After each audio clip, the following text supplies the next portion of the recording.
দীঘায় প্রথমবার যাত্রী সাথী পরিষেবার শুভ সূচনা করলেন জেলা পুলিশ সুপার সৌম্যদীপ ভট্টাচার্য। পর্যটন শহর দীঘায় এবার যাত্রী সাথী অ্যাপ। দীঘায় ঘুরতে আসা পর্যটকদের আর কোনো চিন্তা নেই। বাড়তি ভাড়ার জুলুমবাজি ও দীঘার বিভিন্ন পর্যটন এলাকা ঘুরতে যাওয়ার আর কোনো সমস্যা নেই। এবার হাতের মুঠোয় যাত্রী সাথী, এক ক্লিকেই পৌঁছে যাবে গাড়ি। যাত্রী সাথী দেশের মধ্যে সরকারি উদ্যোগে তৈরি হওয়া প্রথম মোবাইল অ্যাপ। দিনে রাতে যখন খুশি যাত্রী সাথীর পরিষেবা মেলে। এই অ্যাপে এবার সরকারি বাসের তথ্য মিললে অনেক উপকার হবে যাত্রীদের। দীঘা এলাকায় 5টি বিশেষ মোটর বাইক থাকবে মনিটরিং করার জন্য। পূর্ব মেদিনীপুর জেলা পুলিশ সুপার সৌম্যদীপ ভট্টাচার্য বলেন, দীঘায় জগন্নাথ মন্দির উদ্বোধনের পর দীঘায় পর্যটকের সংখ্যা বেড়েছে, যানজটও বেড়েছে। তাই যানজট নিয়ন্ত্রণ করার জন্য তৎসহ ভাড়ার জুলুমবাজি বন্ধ করার জন্য সরকারি যাত্রী সাথী শুভ উদ্বোধন করা হলো আজ। যাত্রীদের নিরাপত্তা এবং কম পয়সায় পরিষেবা দেওয়ার জন্যই গড়ে উঠেছিল যাত্রী সাথী। হলুদ ট্যাক্সিকে আরও বেশি করে কাজে লাগানো হয়।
জানেন যে দীঘাতে আমাদের জগন্নাথ ধাম মন্দির এবং তার পরবর্তী সময়ে বহু পর্যটক আসছেন এবং দেশ বিদেশের পর্যটকরা এখন দীঘায় আসছেন। সেই কথা মাথায় রেখে আমাদের মাননীয় মুখ্যমন্ত্রীও দীঘা যখন এসছিলেন সেই সময় যে দীঘাতে আরো ভালো করে যাত্রীর পরিষেবা আমরা কিভাবে দিতে পারি সেই কথা মাথায় রেখে যাত্রী সাথী যে অ্যাপ ক্যাব বুকিং সিস্টেম আছে, যেটা আমাদের পশ্চিমবঙ্গ সরকারেরই উদ্যোগে তৈরি করা হয়েছে, সেটা এবার দীঘাতে চালু করা হলো, যাতে যে কোনো প্রান্ত থেকে দীঘাতে মানুষজন যখন আসছেন তারা যাতে নিজেদের স্মার্টফোনের মধ্য দিয়ে এবং অ্যাপের মধ্য দিয়ে বুকিং করতে পারেন।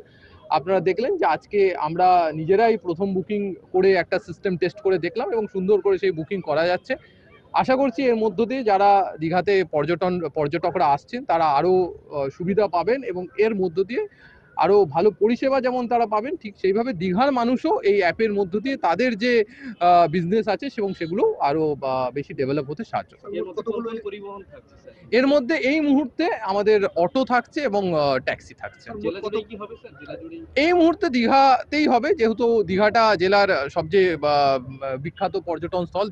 দীঘা শুধু নয়, দীঘা, মন্দারমণি, তাজপুর যে আমাদের যে ট্যুরিজমের যে সার্কিটটা রয়েছে সেটা পুরোটাতেই এই অ্যাপ ক্যাব পরিষেবা থাকবে এবং অন্যান্য যে জেলার অন্যান্য জায়গা আছে সেটা আমরা পরবর্তী সময় বিবেচনা করে দেখব।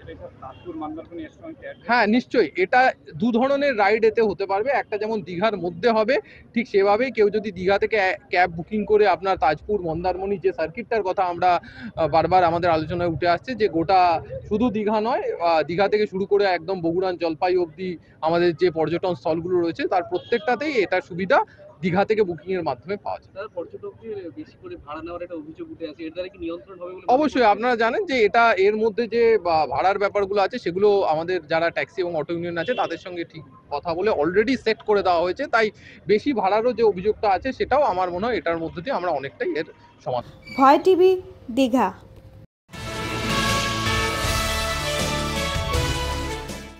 গণেশ চতুর্থী পালিত হলো মহা ধুমধামে জেলার বিভিন্ন এলাকায়।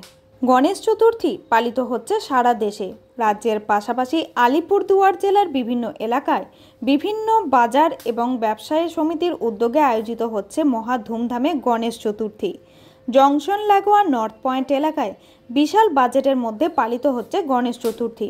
উদ্যোক্তারা জানান, এবার পুজো 5 বছরের পদার্পণ করল। রয়েছে উন্নত মণ্ডপসজ্জা, রয়েছে লাইটিং, এলাকার মহিলা ও বাচ্চাদের জন্য থাকবে খেলাধুলা, পাশাপাশি থাকবে আরতি। কমিটির আহ্বায়ক সাধন বিশ্বাস বলেন, পুজো 4 দিন থাকবে। জংশন পুলিশ প্রশাসন সাহায্য করছেন। নিয়মিত পুজো ও সন্ধ্যা আরতি করা হচ্ছে। নিয়ম করেই পুজো ও ঠাকুরের ভোগ দেওয়া হয়েছে, লাড্ডু ও অন্নভোগ।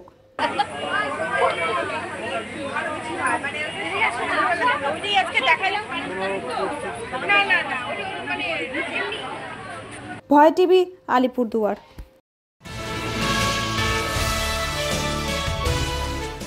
জলপাইগুড়ি জেলার বানারহাট থানার অন্তর্গত উত্তর শালবাড়িতে ফের চিতাবাঘের হামলা। বানারহাট থানার অন্তর্গত গ্রামে প্রাণ গেল বছর 12 এক কিশোরের।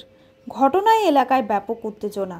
জলপাইগুড়ি জেলার বানারহাট থানার উত্তর শালবাড়ি এলাকার ফের বাঘের আক্রমণ। বাঘের হামলায় প্রাণ হারালো 12 বছরের এক স্কুল পড়ুয়া কিশোর। কলাবাড়ি হাই স্কুলের ছাত্র। মঙ্গলবার সন্ধ্যা 7টার দিকে বাড়ির সামনে খেলছিল কিশোর।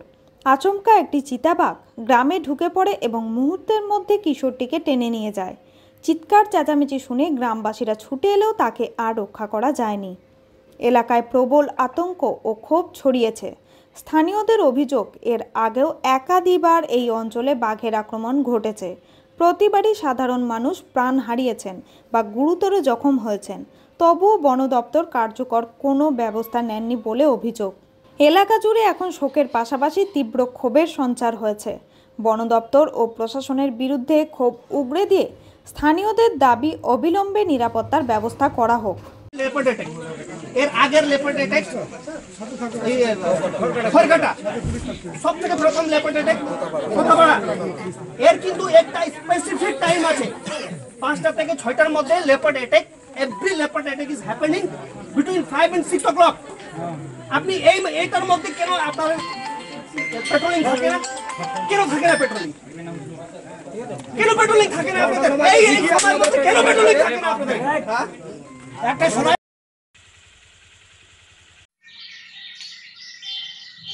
ঘটনা হয়েছিল কি, একটা ওই আপনার লেপার্ড একজন ছোট বাচ্চাকে একটু অ্যাটাক করেছিল, যার জন্য ওই বাচ্চা একটা ঘায়েল হয়ে পড়ে মারা গেছে।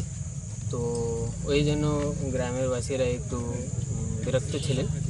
তো আমরা এখানে এলাম আমাদের টিম সাথে, আর ফরেস্ট ডিপার্টমেন্টও এসেছে, আর এখানে বাদবাকি গ্রামবাসীরা ছিলেন। সবার সাথে আমরা কথাবার্তা করে মামলাটাকে একটু শান্ত করেছি।